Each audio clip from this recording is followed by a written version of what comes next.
Welcome to the Lady Up America podcast. I'm Diane Canada, your host. I'm so glad you're here today. Ladies, today it is Monday. It's June 24th, and we have a big week ahead.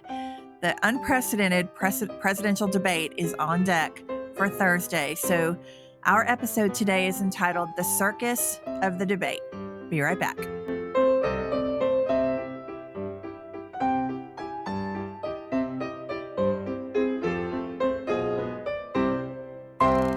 Oh, it's a circus. It's like they've got nothing on Ringling Brothers this week. I want to talk to you today about what's coming up on this debate, like why it's unprecedented, what's going on with it, so that we can wrap our own heads around it when we get into conversations with people who hold opposing views this week. I think here is our opportunity to just get real about it. That's how I see this podcast. And then when we go out there, we can then temper that and make sure that we're being wise in our responses. But let me just tell you. So today I was on the news again this morning, and we were talking about this debate, and I was up against a Democrat strategist who's been hired to lead the charge in Georgia for Biden. And I've been on with her before, and she's a nice woman. I don't have anything against her personally, but just the conversation, what it shows me when I'm always up against these strategists on the other side, it just reminds me the deception that we are up against. And so we were talking about the debate, and of course I was asked what I thought about it and all. This debate is so rigged, again, kind of like the New York trial. We've talked about that in the past. This debate is on a hostile network, CNN, with very hostile anchors. These two anchors, this man and woman, have been on camera many, many, many times trashing Trump, talking about how they are openly loathing toward him. Okay. And then they're going to control all the rules. They're changing up all the rules for debates. Okay. They're not going to allow an audience. So there's no audience that gets to be there and witness it. Then they're going to have complete control over the microphones. So they're going to have, timed responses. And once somebody passes their time, they're just going to shut the mic off. Now, I'm with you. Like, I know when we're watching debates, it can get very frustrating when they start talking over each other. But a lot of times, those really important zingers that kind of need to get in there that stick in the minds of people, those happen during that shutoff period. When things are heated and real passionate emotion is coming out from both of the candidates. Those are the moments that tend to create the sound bites that linger up until the election. So they're going to remove that opportunity from us. There's so many things about it that are unprecedented. This is the first time, certainly in modern history, and I believe ever, where we have a current sitting president debating a former sitting president who is the lead political opponent for this upcoming election. This is like mind-blowingly off the charts for our country. So now they're changing up all the rules. And so Trump is out on the campaign trail. He's rallying very, very heavily in key swing states. He's been going out to states that even in the past were very hostile toward him, but he's winning them. He's winning them over. He's bringing thousands and thousands and thousands of people at these rallies. Biden can barely fill up a gym, but Trump's out there among his people. He's out there doing his part, even in spite of all of these trials, these sham circus trials that he's been exposed to. He's still out there working hard. The energy level is up. Meanwhile, this week, Biden is holed up at Camp David, prepping, and God knows what else. If they're having to, it's like Weekend at Bernie's with him, that we have to pump him up so he can have the endurance to get through the debates. I don't know what that involves.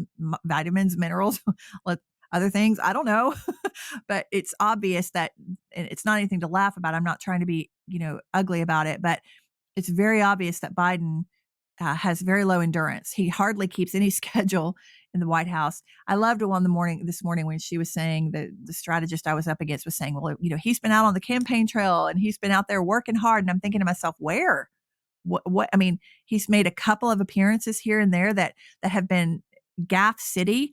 Like he cannot withstand even simple speeches. He can't deliver simple speeches without tripping up and falling all over himself and jarbling words and barely being able to, staring off in space and barely being able to get off a stage. And I saw a clip where Barack Obama had to kind of grab his arm and lead him off the stage because he was just sort of wandering around on it.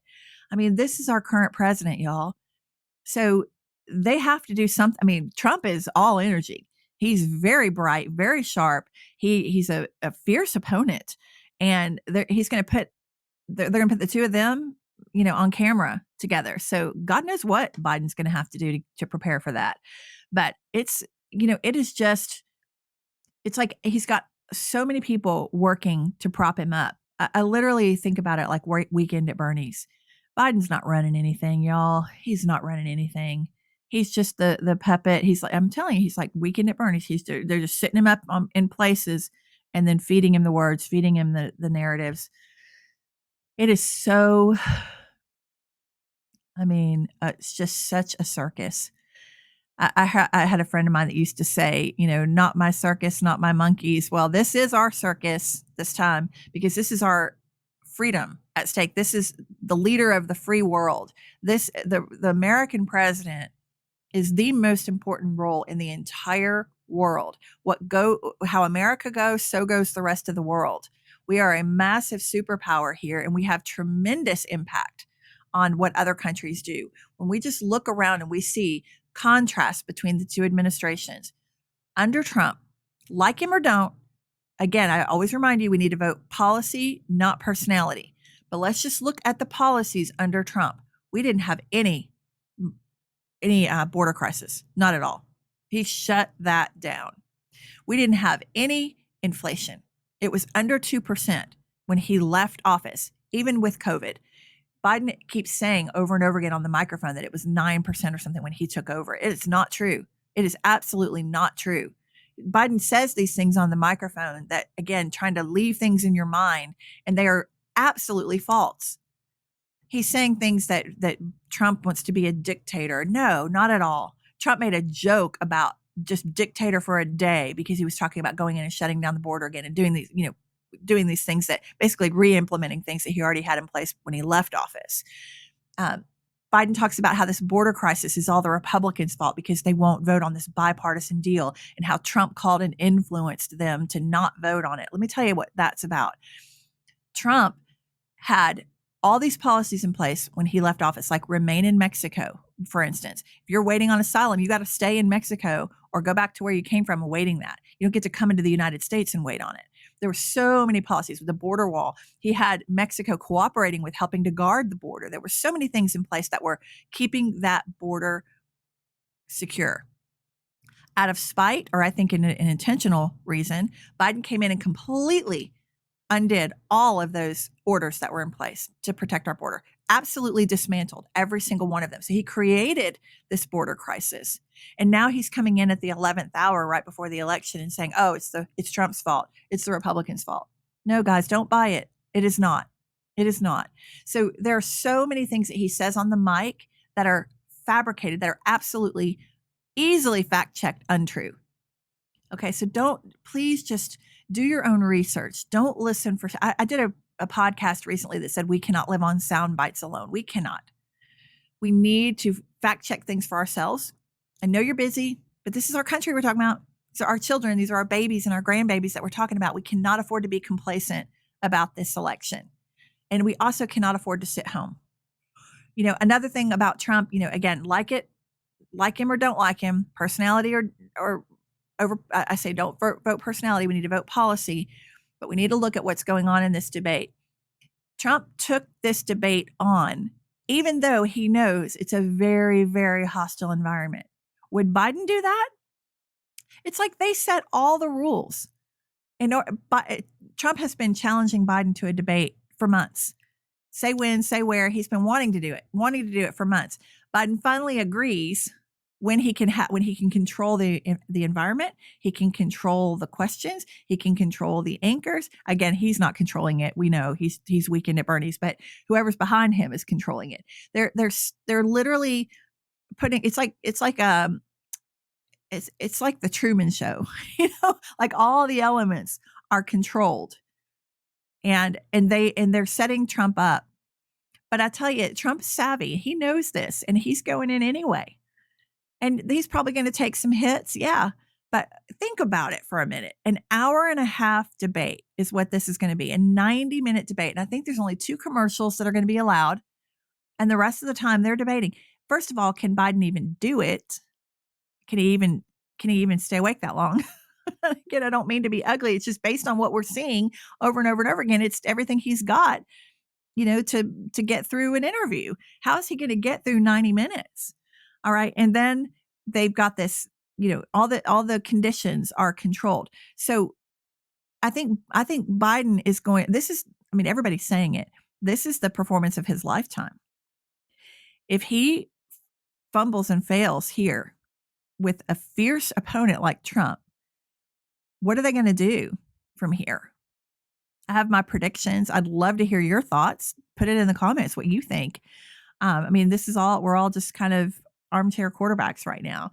But what I really think is that they're not going to take a chance on Biden. I mean, his poll numbers are in the toilet, have been for months now.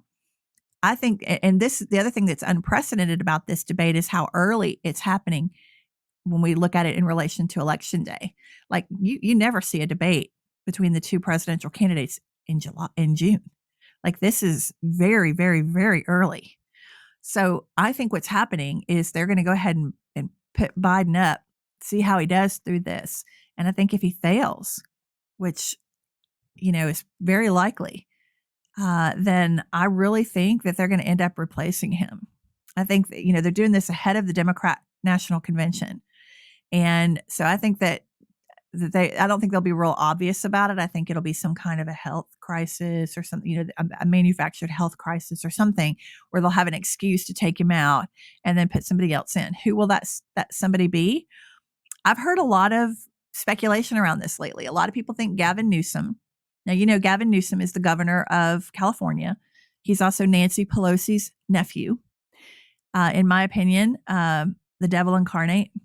I mean, he's got this big flashy smile and he's a handsome guy. But underneath that, oh my gosh, as evil as they come. He's already relaxing laws out in California around pedophiles. So now if a child is under a certain age, but they're consenting, then now it's no longer a crime for that child to be violated. There are all kinds of things that he's doing out there, abortion up to and after birth. And he'll get on camera and say, no, it's not like that. We're not for that. Nobody wants to see that. Yeah. You got to look at what people do and not what they say. Again, remember, sound bites. You cannot live on sound bites alone. You need to look at it. Go just look it up. See what's going on in California. Look at the drugs, people defecating in the streets in San Francisco. I mean, just go look at how he runs California. It should chill you to the bone, the thought of him running America. Now, this is not a drill. I am not here to fearmonger any of that. I'm just telling you how it is. So we do not want that man running our country by any stretch of the imagination. So, but a lot of people think they're going to try to slide him in. I heard a really unique theory the other day when I was speaking at an event. I was talking with this gentleman afterward, and we were just having this great conversation. And he said that he thinks it might be RFK, or he thinks it might be Kennedy. He thinks they might put in Kennedy. And the reason he said is because if you think about his current campaign, I mean, he's pulling a lot of people away from Joe Biden because people see him as more of the moderate Democrat, or they have this nostalgic feeling, this attachment to JFK, and so they kind of see him as that Kennedy lineage, and they think it's the same. I mean, they think it's the same policies, but it's not. I mean, today Robert Kennedy is in no way, shape, or form yesterday's Democrat. He's extremely progressive. He's a nice man. I'll give him that. But he's very, very progressive in his policies and what he believes about the world. So again, just don't be drawn in. Don't think this is your grandfather's Democrat Party. It's not. But a lot of people think that as he's kind of been, trucking along, and his policies have become more and more evident to people, the radicalness of his policies. A lot of people are thinking that they're just going to kind of slide him in. because he's already got this base. He's already got a lot of people stirred up toward him that he might be a more popular person to replace Joe Biden with. So I think that's an interesting theory. I don't know. There's just so many things that can happen. This is like the Super Bowl of politics right now. Election season always is, but this year especially, like there could not be more riding on this election this year. So it's like Trump just has to go into enemy camp all the time, and try and make the case.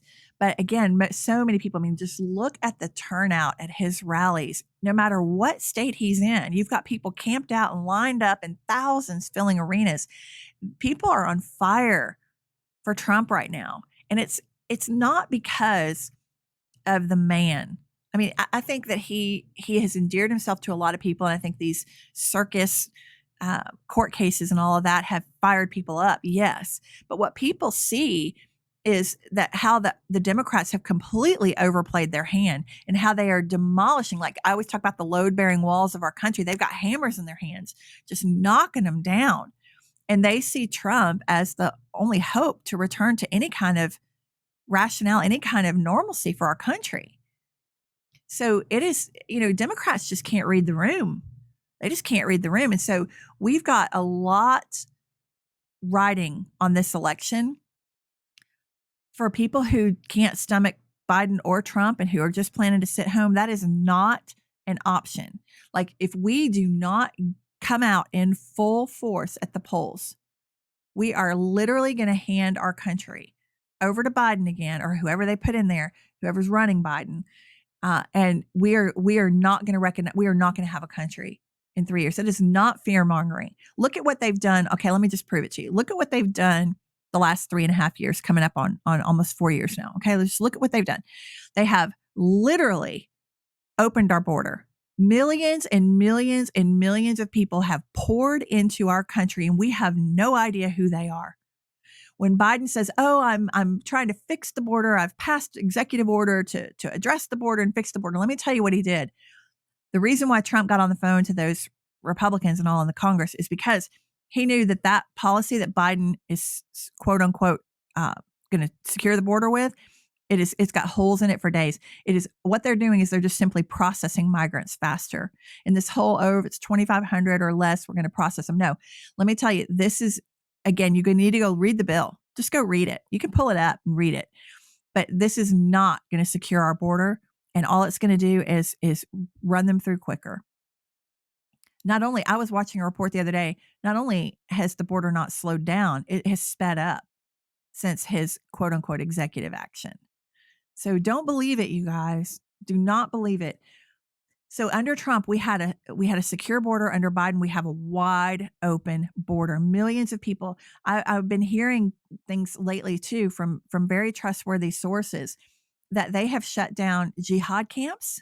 I mean, there are literally people here that are training to take America down from within.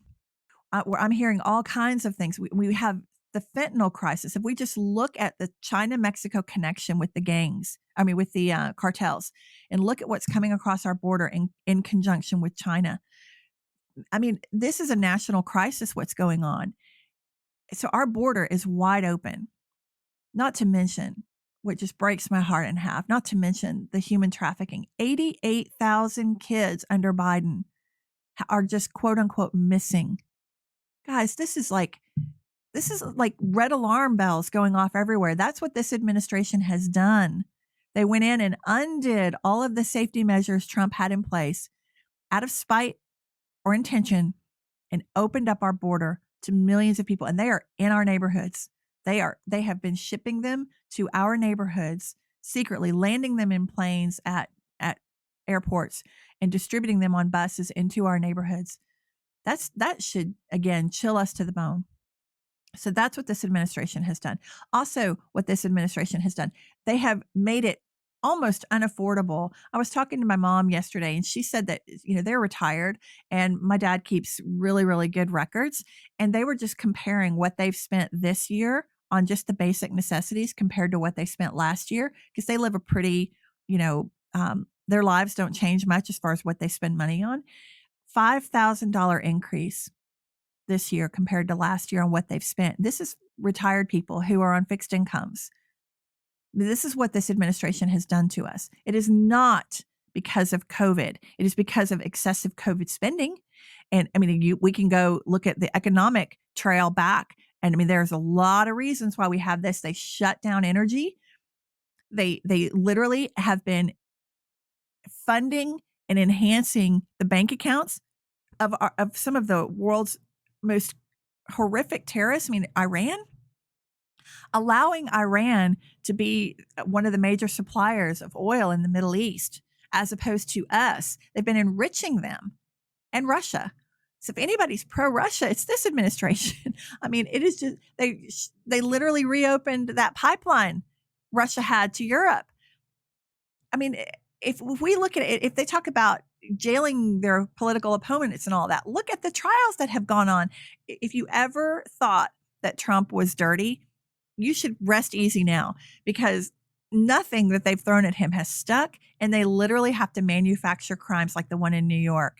I did a podcast on that a couple of weeks ago. You guys should go back and look at the details of that. But the crime in New York was, quote unquote, not even a crime. And the judge sent it to the jury and said, you don't really have to agree on the crime. Let's just agree that there was one, and that'll be good enough.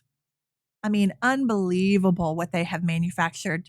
So if he's withstood all that, the Russia hoax, which turned out to be, the Steele dossier turned out to be paid for by Hillary Clinton, and yet she still walks the planet. So many things. There's so much dirt on this administration. So much. Just look at it. Afghanistan, what happened since he came in office, that was such a heartbreaking scenario. What he did, he pulled out of Afghanistan before we were ready. It didn't take the troops out first. We lost troops.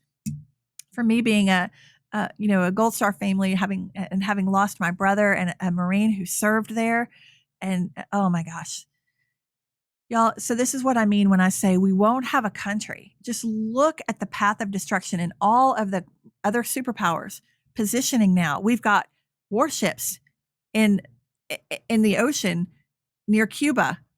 We have China positioning themselves to take Taiwan. We have massive war in Ukraine.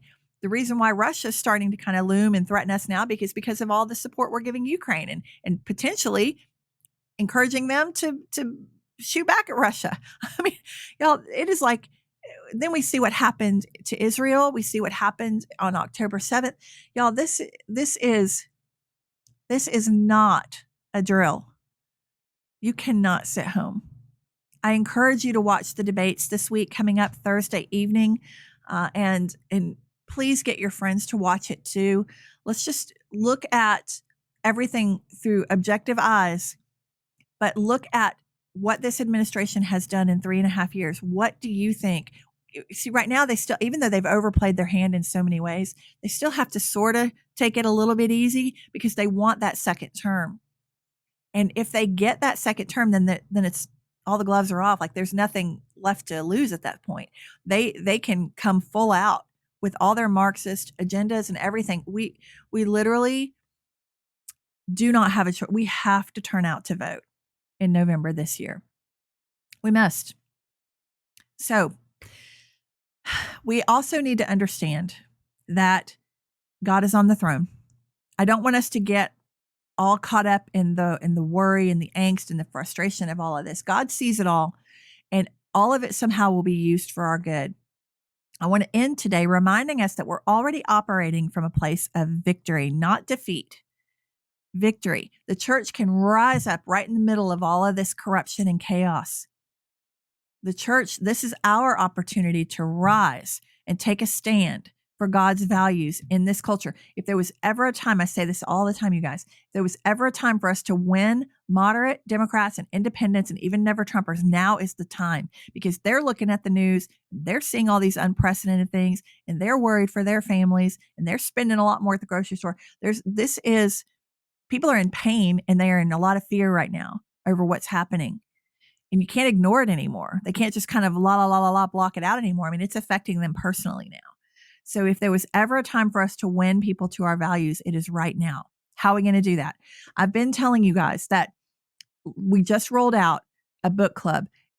In the Lady Up America book, what God has shown me the last 3.5 years on how to win people to our values, not come in with our fingers pointed and telling them how wrong they are, but instead learning really important and strategic techniques to get those moderates, those independents, those never Trumpers, to get them to question their own beliefs instead of arguing with ours, and gently and gracefully win them. So what I'm asking you to do for your book club is to get that book, go to ladyupamerica.com and get your book club. Raise your hand and say, yes, I want to host a book club. You agree to invite 3, 5, 8, 10, however many you want to do. But let's just say you invite 5 women into your living room. We have a study guide. We have all these things that we give you to help you lead a training module for the 3 to 5 women that you can invite into your living room. You guys get trained up. You practice, you support each other, you get your confidence built. We will have live streams with me every week where I'll encourage you. I'll be right here to hold your hand through it. But we get these techniques really embedded in our behavior and they become second nature. And then when we're out there, the people that we encounter every day, I'm not asking you to go talk to strangers, but what you'll do is after you learn and really get a hold of these techniques, then the people you encounter every day at the mailbox in your neighborhood, at the Keurig machine at work, maybe other moms you're doing carpool. If it's soccer moms you're sitting next to at the field, whatever it is, or even your own children around the dinner table at night, when you encounter these really super uncomfortable conversations around the debate, around the election, whatever it is, around the border, around inflation, whatever comes up naturally, you know how to get really comfortable in those uncomfortable conversations and gently win them to our values. That's what's on offer here for you today. So raise your hand, say, yes, I want to hold a book club. I am willing to take the lead and train. And I say all the time, the best way to learn is to teach. You say, yes, I'll do it. And you just trust God and he will give you those leadership skills. You guys invite those 5 women in your living room. You go through the techniques and the study guide and all of the tools together. It only take you a month. If you do it once a week, it only take you a month to get through it, if that. And then you guys are deployed then out into society to go and make massive impact. And then I encourage those 5, then they go start a book club. And then those 5 go start, and we can literally see the multiplication, loaves and fishes. So that's what I want you to do. It's not just, don't just come to this podcast to get, my perspective on things or to get fired up about the news, whatever. That's not my job here. My job is solution, to get you pointed towards solution and what we can do as Christian moms to help change the culture, to help win people back to our values so that God can heal our land. That's the goal. All right. You're going to do a book club, right? Right? LadyUpAmerica.com. Lady up around this house. Come on. You can do it. All right. Let me pray with you. Father God, I thank you so very, very much that we are operating from a place of victory, not defeat, Lord. But we are your soldiers on this spiritual battleground. And Lord, I want you to equip us. Please equip us. These tools that you've given me that I'm now sharing with these ladies, Lord, put it on their heart that they would absolutely, without hesitation, raise their hand and say, yes. Yes, Lord. Yes to you. Yes to becoming a masterful influencer so we can win our country back to you, Lord, so that you would heal our land. That's my prayer, Lord. And I thank you. And in Jesus' precious, precious name I pray. Amen. All right. That's all I got for you today. I hope you guys have an awesome day. It's beautiful, sunshiny here in Nashville. I hope it is where you are. For those of you around the country who might be listening who are enduring the floods, our thoughts and prayers are with you. And sunnier days are coming. All right. Lady up. See you later. Lady up around this town. Lady up around this town. Victory on the back.